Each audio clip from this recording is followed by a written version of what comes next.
Hello and welcome to episode 104 of I Am the Tigers, a podcast all about the National Ice Hockey League, but one that always has an eye on the Telford Tigers. And that's where the focus is going to be. This season it's going to be, I think it'd be fair to say, more heavily focused on the Tigers. Obviously still be taking a look across the league and perhaps bringing in and offering thoughts about some of the bigger talking points. But yeah, very much the focus now being on the Tigers moving forwards. So with no further ado, we'll jump straight into it. So the season started for the National League team, whilst it was the second week of league action for Tigers 2. Both teams had 2 games. How did they get on?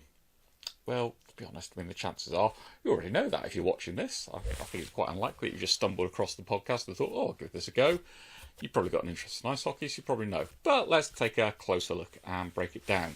So, we'll kick off with Tigers 2. Saturday night at home against Blackburn Hawks. In fact, it would probably be fairly safe to say the heavily fancied Blackburn Hawks. They are definitely a team who are expected to be up there come the business end of the season. Massive loss? No, far from it. Sounds like it was a pretty close game. Finished 4-3 to the Hawks. But yeah, for Tigers too, kept close to the Hawks throughout the game. And yeah, they're one of the favourites to win the league. To lose by the odd goal in 7 seems pretty good going for me. It perhaps sort of says where they are, and that despite having moved up a league, Tigers 2 are still going to be competitive. So, plenty of encouraging signs there. Sunday night, it was an away trip to Nottingham, I believe. Yep, Nottingham to take on Nottingham Lions. Sorry, just checking there. So I've got a note of who played and score. First away league game of the season. And a win on the road. An 8-4 win. Again, not a game that I've seen or anything such as that, but 8-4 suggests that, Tigers 2 definitely had a good share of the game, I think, to put it mildly. First 3 games, 2 wins, and a narrow loss against one of the teams who are favoured to be right up there come the end of the season. So, really encouraging start to the season there for Tigers 2. So, congrats to all involved. National League side. Well, it was a nice easy start, wasn't it? Opening night go up to Leeds, defending champions, and they've won the league for the past 3 seasons. And then second night, take on Milton Keynes Lightning, who seem to be pretty heavily favoured to win the league out this season. Couldn't be simpler, really. Actually, maybe it couldn't, judging by results. Let's kick off. We'll break down both games. Saturday night up at Leeds. Streamed this one. First period, I thought, pretty close. Not a massive amount in it. Leeds scored pretty late on. Tigers hit back with a nice wraparound goal by Louis Newell. First game of the season. And Louis Newell's the first league scorer. Obviously, I know there's been the pre-season games, but first league goal scored by Louis Newell. Lovely little wraparound. Second period, both teams exchanged a couple of goals. It finished 3-3 with Tigers make it 3-3 on the buzzer. Tate Shudra firing in from a 5-on-3 power play from not too far out. So start the third. Could we capitalise on the remaining power play time? No, was the short answer. And in fact, I'm not going to say it went disastrously wrong, because it wasn't a short-handed goal, but it wasn't far from it. Took a shot right at the end of the power play, rebounded, fell to a Leeds player, they broke up ice and scored to make it 4-3. And then, it got markedly better for the Tigers, I think it'd be fairly safe to say. 4 unanswered goals to give a 7-4 win on the road. Highlight of which was a debut goal for Brindley Caps. Absolutely stunning goal. If you haven't already seen it, go out, watch it. It's all I can say. Fantastic goal. Certainly got me jumping out of my seat watching at home. Thankfully, no beer was spilt. Incredible. Quite simply. I think I've seen somewhere it's the first time that we've beaten Leeds since about November 2022 or something such as that. I mean, they perhaps have been a dominant team over the past few seasons, but even so, still some going. Yeah, what an amazing result. Obviously, it's always a difficult thing to do, basically it just off one game or something such as that, but I think I might need to be hastily perhaps changing my predictions for the upcoming season. But focusing on the Tigers, yeah, lot of encouraging signs there, I thought. Plenty of character shown. So 4 times Leeds took the lead and 4 times we pegged them back. Not only did we peg them back, but on the whole we did it pretty quickly. I think the longest it took to peg them back was getting it to 4-4. Other than that, it been sort of some pretty quick hitbacks to keep it level. So yeah, plenty of character shown. And yeah, as I say, the Brindley Caps goal was just outstanding. Tate Shudra scored a really nice second goal for him in the game, which was the 6th goal for the Tigers. The other thing to take into account, we travelled up to Leeds with 4 D-men, and Louis Newell was filling in on the blue line again. We've gone up to Leeds, and ultimately, they have got some forward power.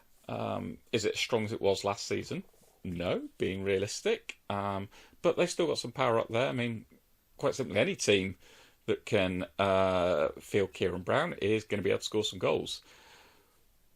4 D-men, and still did it. For me, that's probably an encouraging sign, purely because the D's going to grow stronger as players return from injuries and suspensions.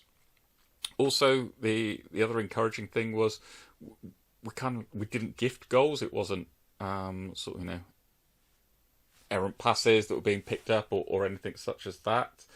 Leeds had to work for them, and they scored a number of sort of scrambled goals from very close in range. So yeah, I wouldn't mind perhaps seeing a player or two really clearing out any opposing players around the crease. But all in all, very positive. On to Sunday, Milton Keynes, so travelled up to watch the game. Tigers started really well. First shot that Milton Keynes had, they scored, and straight away you start to think, oh my god, this is going to be a long night. Turned out, again, not to be the case. So Tigers equalised before the period was out. It's obviously very nice. And then the second period, wow, one of the best periods that I've seen from the Tigers. I think by the end of the second period it was 4-1, and in truth we possibly could and should have had at least one more, if not 2. Completely dominated the second period.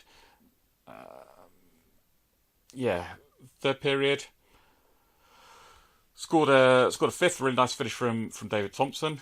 Then they got a couple of goals back, so of course the nerves start to rise at that point. The clock definitely didn't seem to be moving, or at least not in the right direction. But then, late empty net goal to make it 6-3.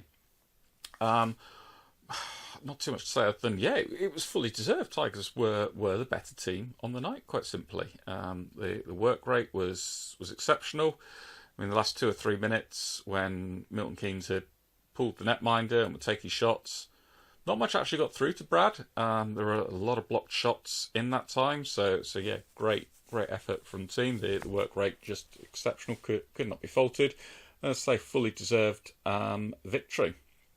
So yeah, opening weekend, 4 points. Really can't ask for any more than that. 4 points, and of course plenty of encouraging signs as well.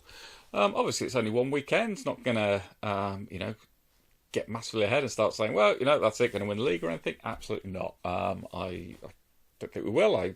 We'll remain honest. I think there are stronger teams in the league. But, I mean, the energy, the work rate shown, it all points towards it. It could and should be a good season for the Tigers, particularly when you think that, we have players, particularly defensemen, to come back. So, yeah, definitely an encouraging sign. I mean, I dread to think how long it took last season to reach 4 points. This season we've done it opening weekend and, a couple of tough opening fixtures as well. Moving on to next weekend, so it's a trip to Peterborough before hosting Basingstoke. Tough weekend. Peterborough, perhaps stats will show me wrong, but it's a rink that I feel as though we perhaps sort of struggled in over the past couple of seasons in particular. And Basingstoke, well, by the looks of things, that's going to be their first game, unless I've missed anything they've got on the Saturday night. So, sure they'll be very keen to make an early mark. So, a tough weekend coming up for the Tigers. In terms of across the league, I'm going to pick out perhaps a surprise result. I'm going to go for, and that's Sheffield beating Romford.